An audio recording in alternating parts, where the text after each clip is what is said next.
Jésus, ayant appris que Jean avait été livré, se retira dans la Galilée. Il quitta Nazareth et vint demeurer à Capernaum, situé près de la mer dans le territoire de Zabulon et de Nephtali, afin que s'accomplisse ce qui avait été annoncé par Ésaïe, le prophète. Le peuple de Zabulon et de Nephtali, de la contrée voisine de la mer, du pays au-delà du Jourdain et de la Galilée des païens, ce peuple, assis dans les ténèbres, a vu une grande lumière, et sur ceux qui étaient assis dans la région de l'ombre de la mort, la lumière s'est levée.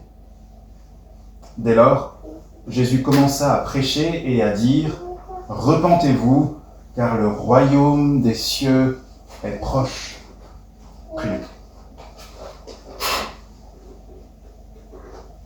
Notre grand Dieu, nous ne voulons pas multiplier les paroles comme les gens des nations, mais te demander tout simplement, oh, bénis ta parole, bénis notre écoute, et bénis ce temps, de sorte que nous soyons un peu plus ce que tu veux que nous soyons. Nous te demandons dans le précieux nom encore de Jésus. Amen. Amen.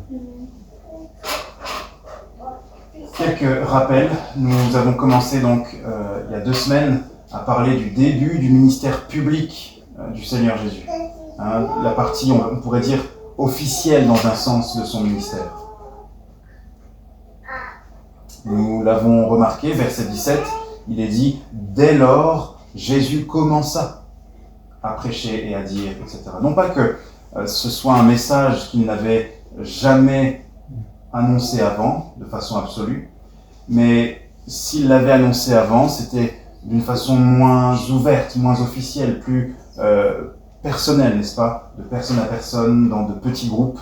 Mais ici commence le ministère itinérant et public, officiel du Seigneur Jésus.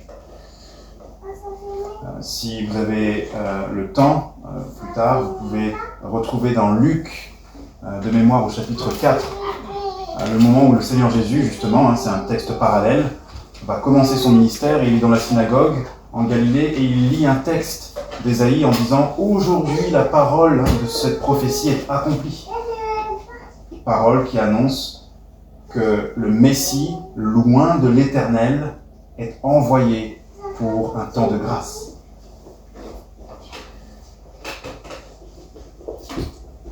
Et ce temps de grâce correspond tout à fait au message de la repentance. Deuxième remarque, ou deuxième rappel, ce texte est riche en enseignements sur le caractère du Christ, enseignements sur la personne de Jésus et sur sa mission. Qui est-il, ce fils d'Abraham, ce fils de David, comme commence l'évangile de Matthieu? Quel est le but précis, ou le caractère, la teneur, disons, la tonalité de sa mission? Quel est le fil rouge de son ministère? Nous avons vu, et je vous refais la liste, que ce texte, ces quelques versets, vont nous indiquer 4 leçons. Une concernant le moment, le timing, c'est ce qu'on a abordé la semaine dernière, le timing est choisi, précis et pertinent. C'est le moment de l'arrestation de Jean, le moment où il est mis en prison. Nous avons commencé aussi la semaine dernière à parler du lieu. Le lieu où commence le ministère du Christ n'est pas anodin. Et on va continuer sur ce sujet ce matin. Et les autres fois, Dieu voulant, nous parlerons du but et de la manière.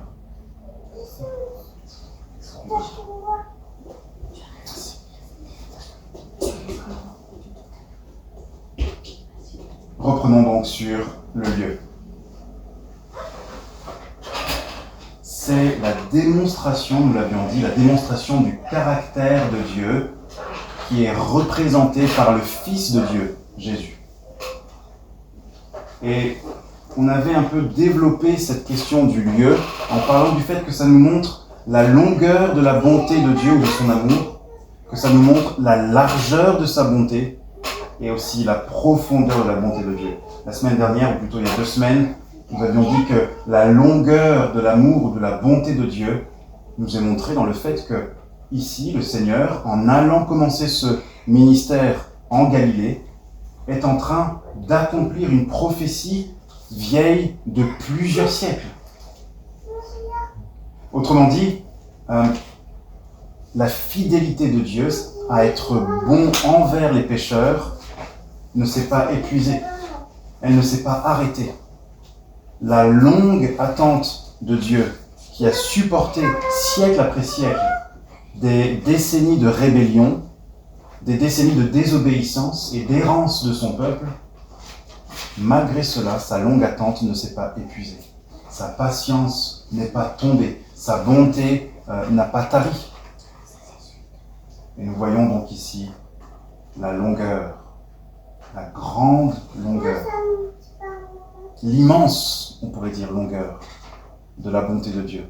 Parce que immenses sont les péchés des hommes. Immense est la répétition et la multiplication des transgressions de la loi de Dieu. Immense est le temps dans lequel nous avons offensé Dieu. Et pourtant Dieu maintient sa promesse vieille de plusieurs siècles d'envoyer son Messie, et en particulier de l'envoyer dans cette région pour commencer son ministère. Nous passons au deuxième aspect de la bonté de Dieu qui nous est révélé par le lieu où commence la prédication publique du Seigneur Jésus. C'est la profondeur de la bonté de Dieu. Après la longueur, la profondeur de la bonté de Dieu. Et où est-ce que je veux en venir ? Je veux en venir au fait que Jésus commence son ministère auprès de ceux que l'on peut, je pense, légitimement considérer à cette époque comme les pires pécheurs dans ce territoire d'Israël. Nous allons voir un peu plus de quoi il s'agit. Nous sommes dans le territoire de Nephtali et Zabulon, comme le dit le texte tiré de la prophétie d'Ésaïe. Et comme nous le lisons au verset 13, « Il quitta Nazareth et vint demeurer à Capernaum, situé près de la mer, dans le territoire de Zabulon et de Nephtali. » Pourquoi est-ce que cette mention est intéressante ? Vous vous souvenez, on l'avait dit, beaucoup d'éléments géographiques, mais qui ne sont pas anodins. Ils insistent pour qu'on s'arrête et qu'on réfléchisse et qu'on médite sur le lieu. C'est comme si l'Esprit de Dieu ne voulait absolument pas qu'on se dépêche de lire toutes ces références comme étant simplement des indications superficielles. Mais il ajoute, répète, redit et reformule pour qu'on comprenne qu'il y a là un lieu d'une grande signification en ce qui concerne notre compréhension du caractère de la personne de Christ et de son œuvre de salut. Alors, quelle est cette région ? C'est une partie de l'ancien royaume du Nord, à l'époque des 2 royaumes en Israël. Vous vous souvenez, pour les lecteurs assidus de la Bible, après le roi Saül qui a régné sur Israël, les enfants, est-ce que vous vous souvenez du roi qui va régner sur Israël après Saül ? David, tout à fait. Et est-ce que vous vous souvenez du roi qui va régner après David ? Qui règne après David ? Salomon. Okay. Saül, David et Salomon.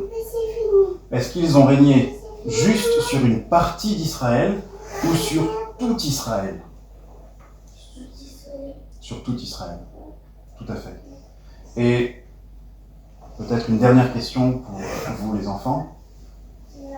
À partir de quel moment le royaume va être coupé en deux, divisé en deux ? Et à cause de quoi ? Abby, est-ce que tu te souviens à quel moment et à cause de quoi le royaume est divisé en deux ?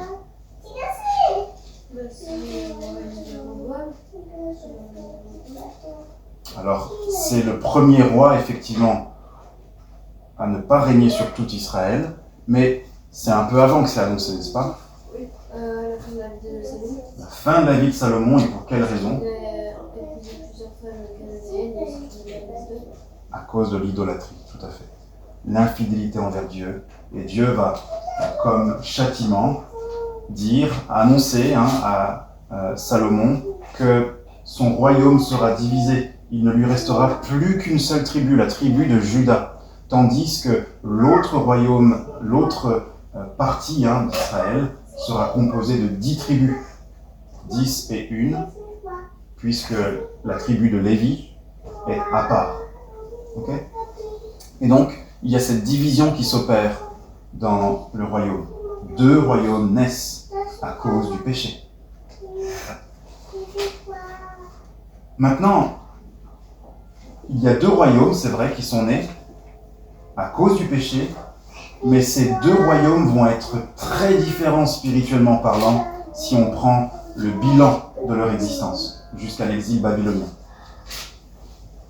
Pour rappel, le premier roi du royaume du Nord s'appelle Jéroboam. Le royaume du Nord est aussi appelé royaume d'Israël.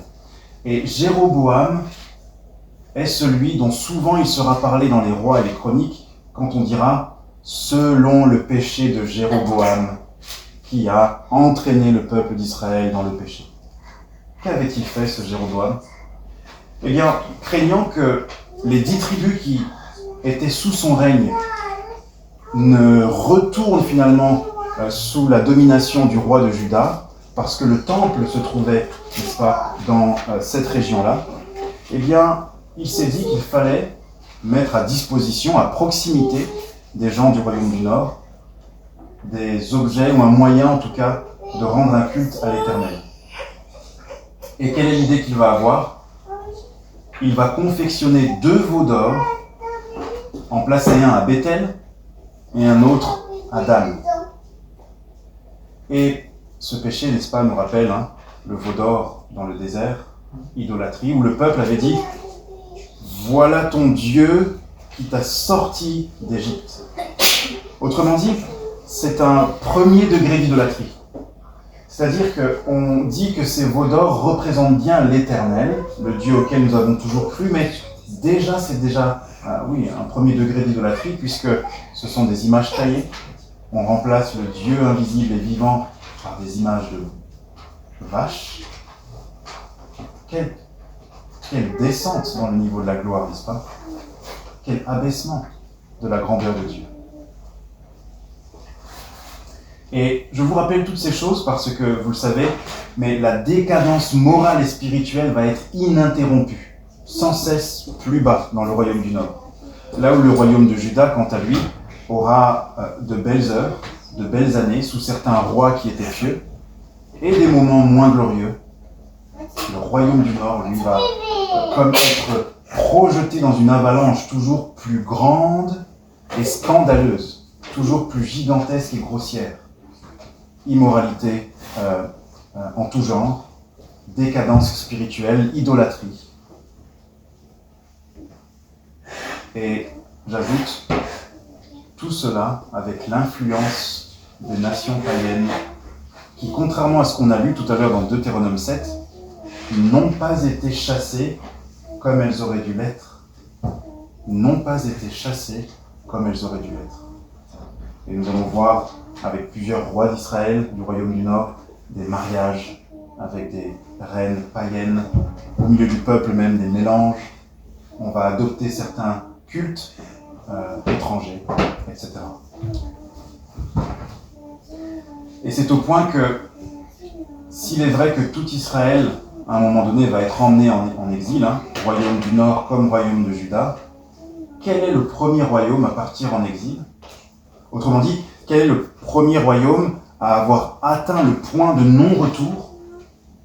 Quel est le premier royaume qui a, on pourrait dire, descendu le plus vite la pente vers l'abîme du péché et de la rébellion contre Dieu ?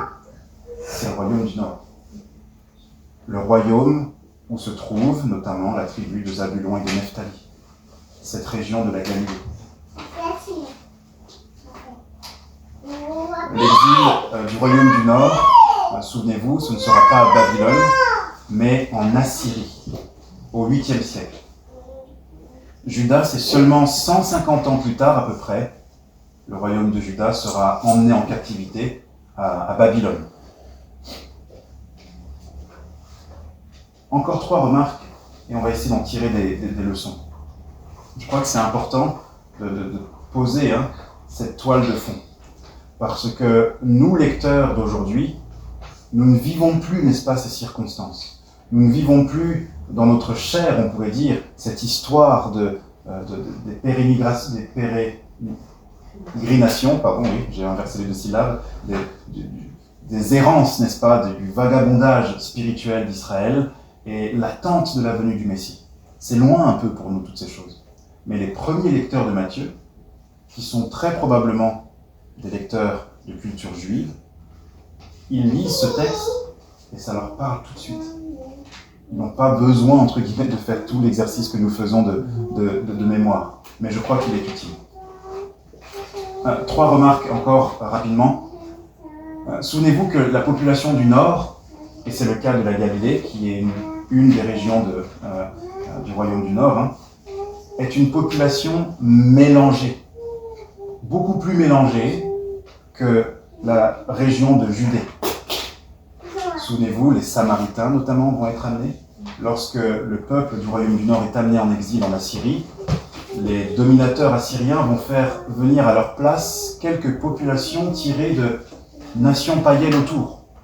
L'idée étant, la suivante, que le territoire qui a été vidé de son peuple continue de fournir des récoltes, des richesses pour le royaume d'Assyrie et ne soit pas non plus la cible des bêtes sauvages ou la cible des nations étrangères libres qui se disent voilà un territoire libre, allons-y. Et donc, c'était très fréquent avant dans les empires, on y met une population nouvelle. Et le livre des rois va nous raconter que ces populations nouvelles vont être châtiées par Dieu. Dieu va envoyer des animaux sauvages, finalement quand même, et des fléaux, parce qu'ils ne savent pas rendre un culte à Dieu. C'est comme si Dieu leur disait, vous êtes entrés dans une terre qui n'est pas anodine. L'histoire du peuple que vous remplacez ici n'est pas anodin.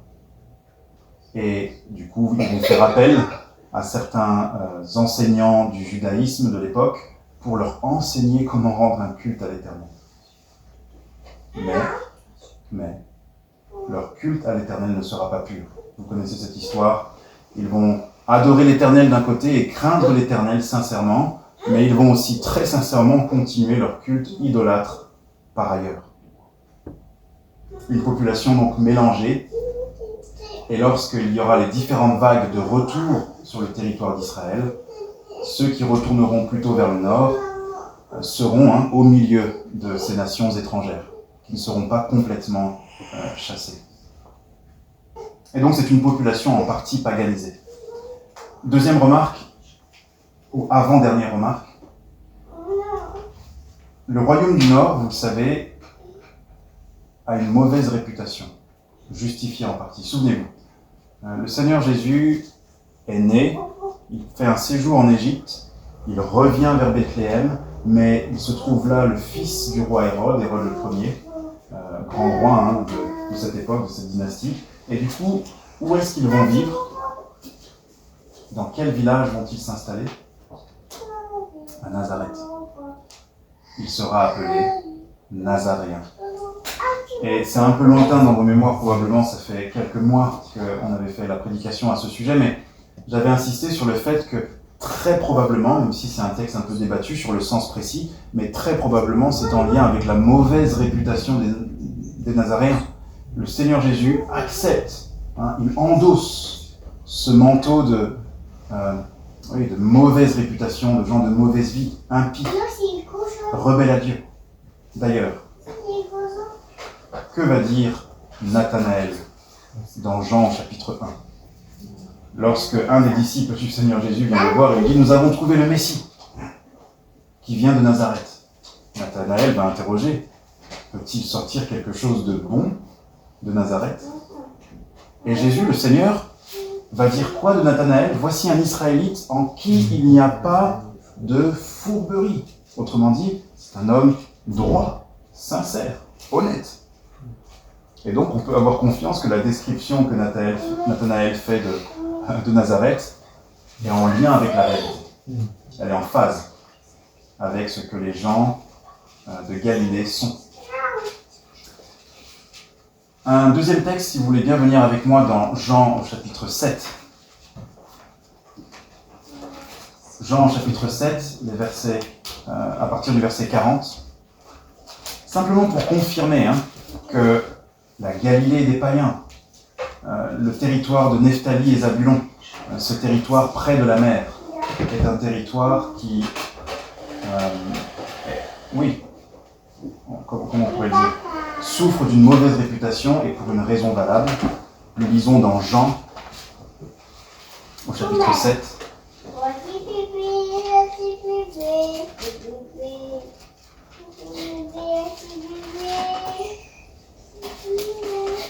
À partir du verset 40.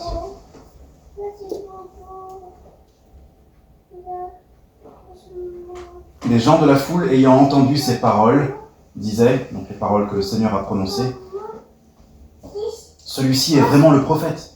D'autres disaient, c'est le Christ. Et d'autres disaient, est-ce bien de la Galilée que doit venir le Christ? Et c'est pas une question du genre, ah, je pensais simplement que c'était d'un autre endroit. Mais c'est plus que ça. C'est non seulement je pensais que c'était d'un autre endroit, mais je pensais surtout pas qu'il pourrait venir de Galilée. L'Écriture ne dit-elle pas, verset 42, que c'est de la postérité de David et du village de Bethléem où était David que Christ doit venir? Il y eut donc, à cause de lui, division parmi la foule. On reprend verset 45. Ainsi, les huissiers retournèrent vers les principaux sacrificateurs et les pharisiens, et ceux-ci leur dirent, « Pourquoi ne l'avez-vous pas amené ?» Les huissiers répondirent, « Jamais homme n'a parlé comme cet homme. » Les pharisiens leur répliquèrent, « Est-ce que vous aussi, vous avez été séduits? Y a-t-il quelqu'un des chefs ou des pharisiens qui ait cru en lui?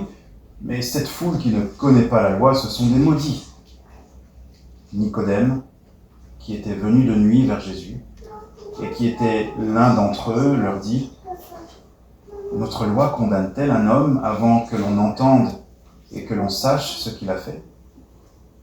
Ils lui répondirent, « Es-tu aussi galiléen? Examine, et tu verras que de la Galilée il ne sort point de prophète. » Et chacun s'en retourna dans sa maison.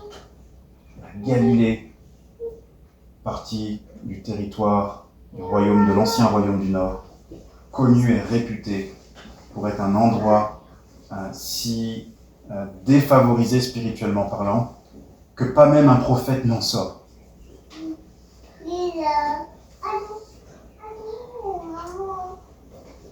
Dernière remarque.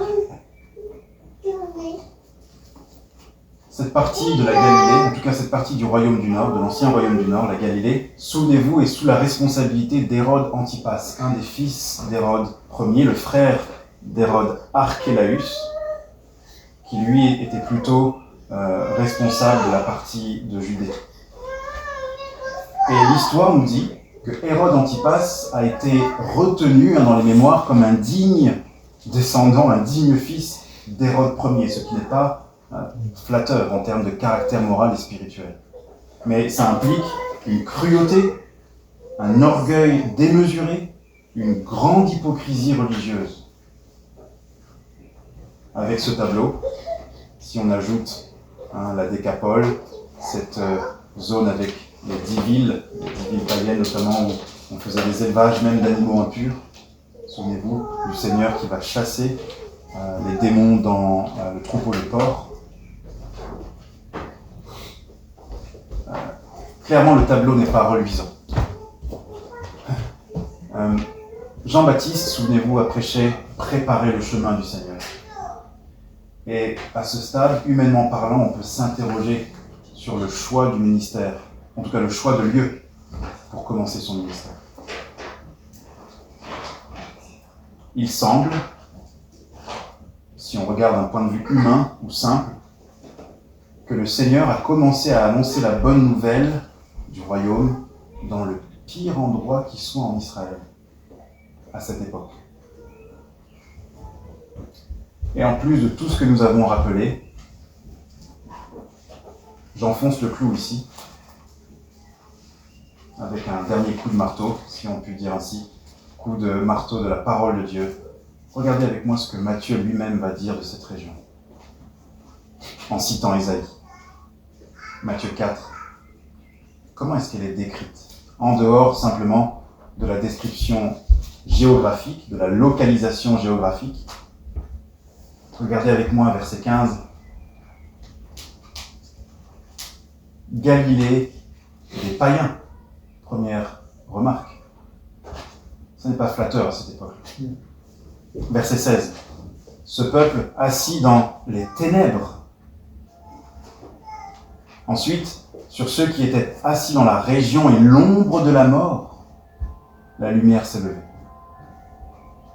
Autrement dit, spirituellement parlant, s'il y en a dont Jésus dira « Tu n'es pas loin du royaume des cieux », de ceux-là, certainement, on pouvait dire « Ils sont loin du royaume des cieux », aussi loin probablement qu'on peut l'être à cette époque dans cette région.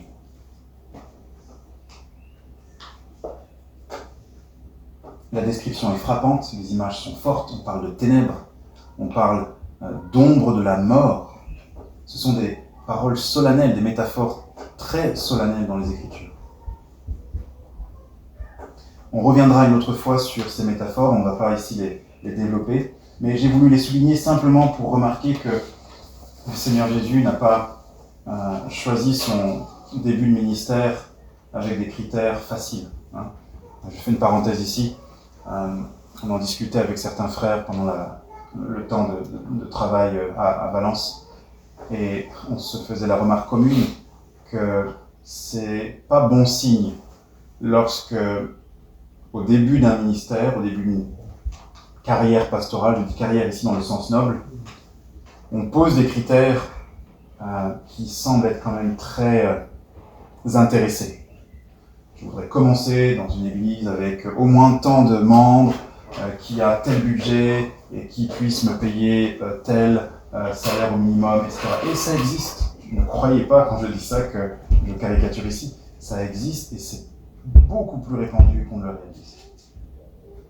Autrement dit, c'est des critères qui montrent que la personne ou les personnes veulent commencer dans un lieu idéal, au moins en apparence. Idéal, facile, n'est-ce pas? Avec le risque d'oublier qu'ils vont quand même dans un lieu où il y a des pécheurs et que le péché ne se soucie pas, je dirais, de la bonne disposition des chrétiens pour se manifester. Point d'illusion, en tout cas pas pour Jésus. Il va dans l'endroit probablement le plus difficile en Israël à cette époque. Relevons une première leçon ici pour nous. Dans un certain sens, tous les péchés et tous les pécheurs ne se valent pas. Autrement dit, il y a des degrés d'aggravation du péché et de la rébellion contre Dieu, et des degrés de la décadence spirituelle du pécheur. C'est l'enseignement de toute la parole de Dieu et pas simplement du passage ici. J'en veux pour preuve ce moment où le Seigneur Jésus, devant Pilate, va dire « C'est pourquoi celui qui me livre est coupable d'un plus grand péché que toi. » Il y a bien ici une idée de degré, de gradation, de gravité du péché. Et nous devons en tenir compte de cette vérité, parce que la négliger, c'est risquer de ne pas comprendre bien des passages des Écritures, et aussi risquer d'être devant des difficultés insurmontables dans le travail d'évangélisation, par manque de discernement entre les différentes sortes de pécheurs, entre les différents degrés, n'est-ce pas, d'implication dans le péché. Nous risquerions d'être très simplistes du coup dans notre façon de témoigner et d'annoncer l'évangile si nous ne prenons pas la peine de réaliser que je ne peux certainement pas avoir exactement la même approche avec celui dont la conscience a été tellement mise en silence, et l'autre ici qui a une conscience très sensible, parce que son contexte, son arrière-plan, sa vie peut-être, l'a amené à développer une conscience vis-à-vis du péché. Alors venons-en en fait, et c'est la deuxième et dernière partie de notre enseignement ce matin. Pourquoi donc ce choix de la part du Seigneur? On l'a dit, n'est-ce pas, c'est surprenant, parce que ce ne sont pas simplement des gens malades spirituellement, ce sont des gens coupables. Faisons bien la distinction. Ils ont eu la loi de Dieu, ils ont connu les exigences de Dieu, et pourtant, ils ont transgressé les commandements de Dieu. Ils ne sont pas simplement malades, mais bien coupables.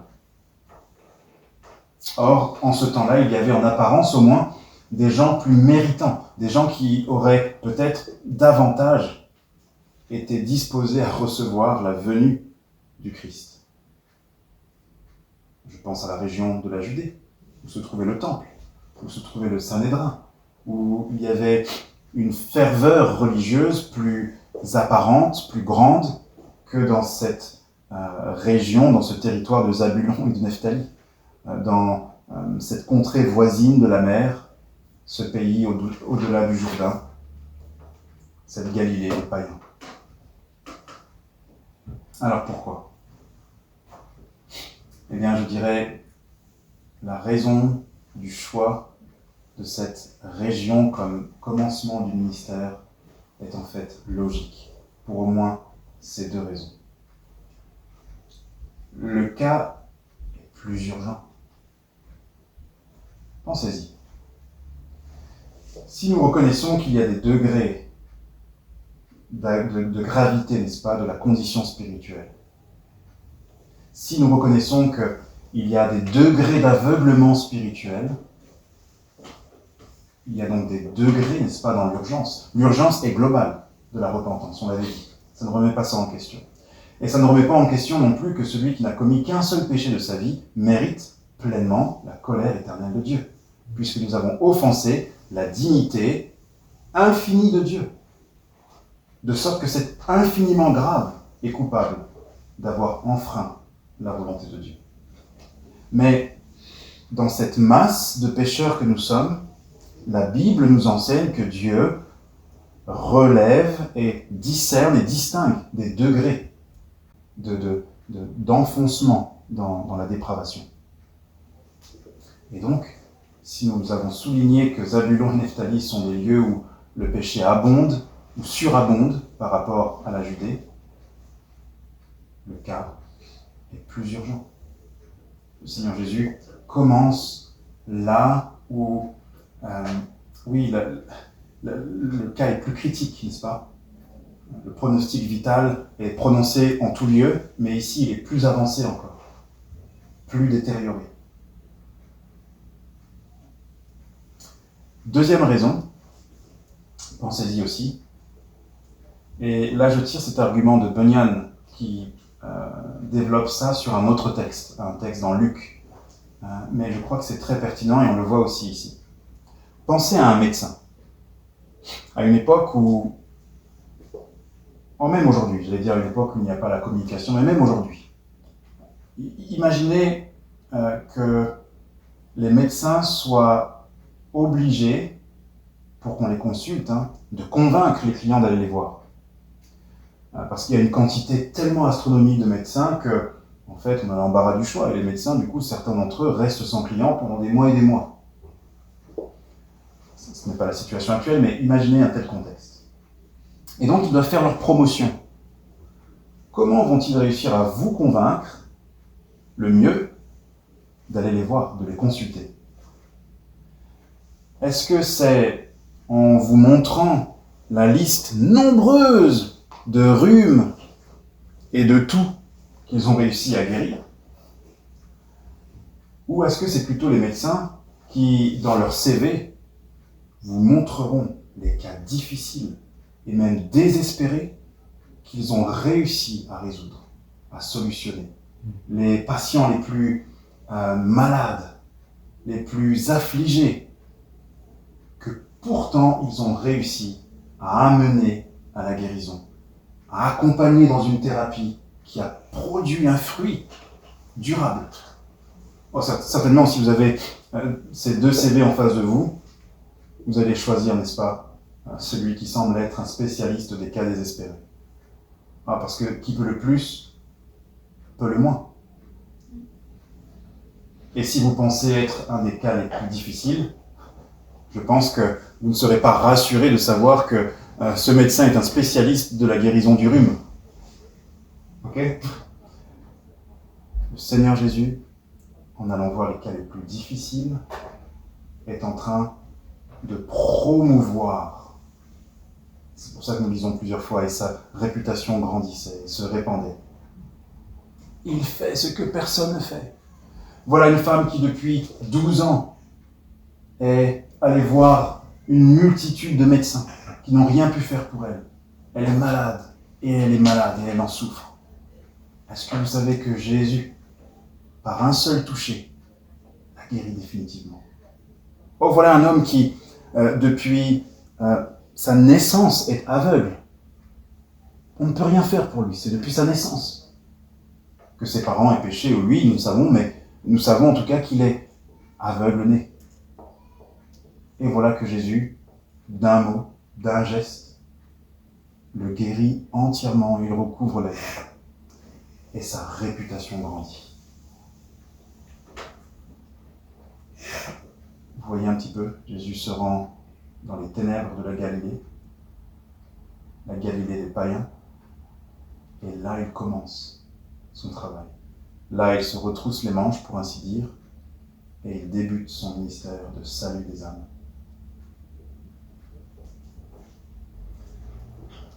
Et il le fait là, plutôt que dans des endroits plus méritants, entre guillemets, parce que le salut est par grâce et non par les œuvres. Pas de mérite qui tienne la route pour être un candidat aux soins du Christ, à ce divin médecin. C'est un des éléments de la repentance biblique qui plaît à Dieu, le fait de cesser de penser que l'on mérite quoi que ce soit. Et le fait que le Seigneur commence là va certainement révolter, comme on le verra dans les évangiles, tous ceux qui sont des propres justes, des justes à leurs propres yeux. Ça va les révolter parce qu'ils vont se dire, mais c'est à nous qu'il devrait s'intéresser, n'est-ce pas? Nous ne sommes pas comme ces ignorants de la loi, comme ces gens de mauvaise vie, ces péagés et ces prostituées et ces démoniaques. Mais le Seigneur Jésus a en vue quelque chose de précieux. Il sait qu'il va certes irriter les orgueilleux et les arrogants, mais il encouragera celui et celle qui se reconnaît pauvre spirituellement, qui se reconnaît assis dans les ténèbres, sans perspective. Ce choix du Seigneur Jésus sera une grande consolation pour tous les fils et toutes les filles prodigues qui, une fois rentrés en eux-mêmes pour se repentir, réaliseront leur besoin d'une justice extérieure qui leur soit imputée par grâce, d'un pardon immérité. Mais il est vrai que ce choix fâchera le frère aîné, qui ne comprend pas la grâce faite aux autres, parce qu'il n'est pas conscient lui-même de bénéficier déjà de la grâce et d'en avoir davantage besoin. Application, pour terminer. Application pour les chrétiens et ceux qui connaissent Dieu et qui sont réconciliés à Dieu, puis quelques applications pour les inconvertis qui n'ont pas encore fait la paix avec Dieu. Pour les chrétiens, ça nous pose la question de notre évangélisation des pires pécheurs. Quelle est notre attitude face à ceux qui manifestement sont dans des degrés de liens d'iniquité qui sortent de l'ordinaire? Est-ce que nous tournons les talons et essayons de trouver un chemin qui ne passe pas par le démoniaque de Gadara? Est-ce que nous nous disons peut-être qu'il l'a bien mérité après tout? Lui, l'estropié, l'handicapé de la piscine de Bethesda. Le Seigneur ne lui dira-t-il pas: ne pêche plus de peur qu'il ne t'arrive quelque chose de pire? Il est dans cet état parce qu'il l'a mérité. Et est-ce que nous avons cette attitude, du coup, de nous justifier dans notre refus d'imiter le Seigneur Jésus, qui a commencé même son ministère par les pires pécheurs. Ce n'est pas simplement qu'il y est allé. Il a priorisé les pires des pécheurs. D'ailleurs, frères et sœurs, permettez-moi de rendre la chose plus personnelle. Vous êtes une preuve que le Seigneur Jésus a commencé par les pires des pécheurs. Je suis un témoignage vivant, moi qui me tiens devant vous, que le Seigneur n'a pas commencé par le haut du panier en le sauvant. Nous connaissons nos vies, n'est-ce pas, et nous connaissons ce que nous sommes encore aujourd'hui. Et c'est ce Seigneur que nous suivons. Nous sommes ses disciples. Alors, sondons-nous à la lumière de l'Esprit de Dieu et demandons-nous, qu'en est-il de l'évangélisation des pires autour de nous? Avons-nous au moins quelques paroles de prière et de supplication? Au moins ce travail qui ne nous coûte en réalité rien du coup.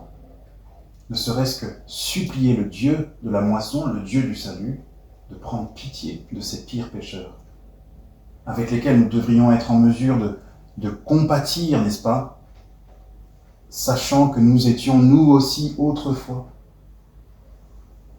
et que sans la grâce de Dieu, nous aurions été encore jusqu'à aujourd'hui.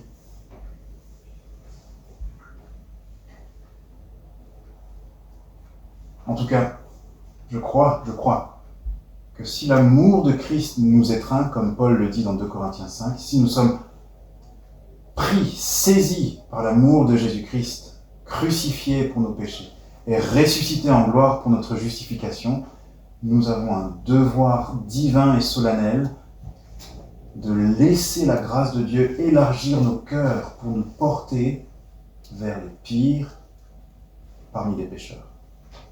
Nous devons nous laisser saisir par l'exemple de Jésus.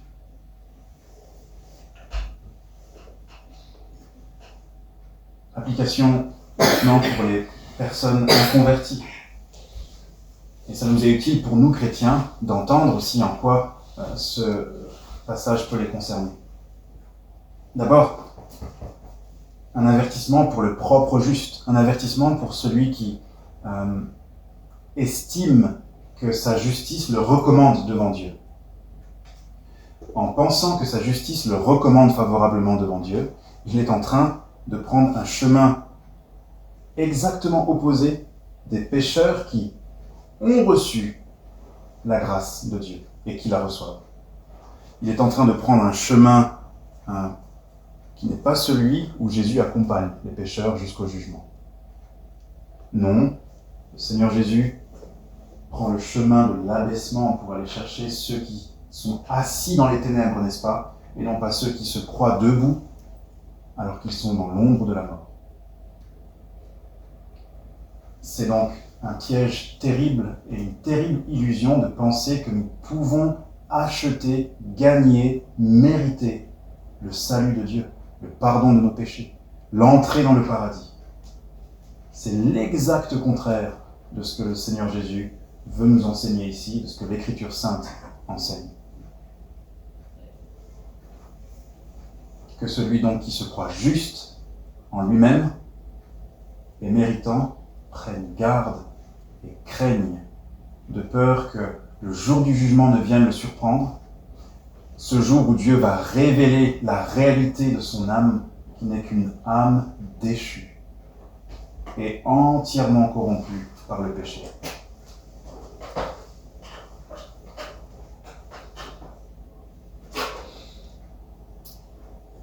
Leçon pour ceux qui sont plutôt du type conscience troublée. Conscience troublée de se savoir parmi les pires des pécheurs. Eh bien, ce texte a un message pour de telles personnes, et ce message c'est « Viens, venez, venez à Christ parce qu'il est exactement le médecin qui dans son CV peut vous produire toute une liste de pires pécheurs qui ont été graciés, pardonnés, sauvés, transformés par Dieu. Transformés par l'amour et la bonté d'un Seigneur qui pardonne, qui nettoie, qui purifie, qui comprend. Non pas parce que Jésus aurait participé au péché, mais parce qu'il est venu vivre au milieu de nous dans la faiblesse tout en restant pur et juste, mais il s'est approché tellement de nous qu'il peut compatir. Il est ce médecin dont l'expérience devrait nous donner confiance, devrait ôter tout doute sur sa capacité à s'occuper d'un cas tel que moi. Un des pires parmi les pires. Un Galiléen. Et enfin, pour les profils qui sont plus profils de l'indifférence, ceux qui pensent ne pas avoir besoin de la grâce, qui ne se préoccupent pas tellement de la question de la repentance, eh bien, ce texte leur adresse le même message qu'aux autres. Verset 17.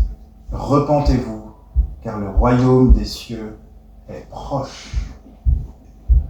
Autrement dit, Dieu a fait quelque chose de nouveau en envoyant Jésus. N'est-ce pas? Il s'est manifesté de façon plus claire. Nous l'avons lu dans Tite. Quand la bonté de Dieu, quand l'amour de Dieu pour les hommes, pour tous les hommes a été manifesté, il nous a sauvés. Si Dieu a fait quelque chose de nouveau, ça implique que l'indifférence ancienne n'est pas acceptable devant ce que Dieu est en train de faire pour sauver les hommes. L'indifférence est même un péché. Elle est même coupable. Parce qu'elle dit quoi? Elle dit, le grand roi qui mérite que j'aille traverser les plus grandes difficultés, ne serait-ce que pour le rencontrer, ce grand roi est venu jusqu'à nous, jusqu'à notre humanité en envoyant son Fils. Et moi, je continuerai à me préoccuper de mes affaires bassement terrestres, de ma vie bassement terrestre, plutôt que de tendre l'oreille et de me laisser enseigner et instruire. Quoi? Vraiment? Le Fils de Dieu est venu? L'indifférence est coupable et que ceux qui sont indifférents se repentent. Jésus, ayant appris que Jean avait été livré, se retira dans la Galilée. Souvenez-vous, il est allé demeurer à Capernaum, la ville de la consolation. Et même s'il n'est plus à Capernaum sur terre, en quelque sorte, il est encore dans une Capernaum, mais celle-ci est céleste, divine et éternelle. Il est dans les cieux, à la droite de la majesté divine. Et il est encore dans ce même, alors pour utiliser un terme, mais dans le sens le plus positif, il est dans ce même business, dans ce même travail, dans cette même tâche, cette même besogne de consoler les pécheurs. Que Dieu soit béni pour ce Sauveur qui nous a envoyés et pour le lieu dans lequel il a commencé à exercer son ministère. Amen.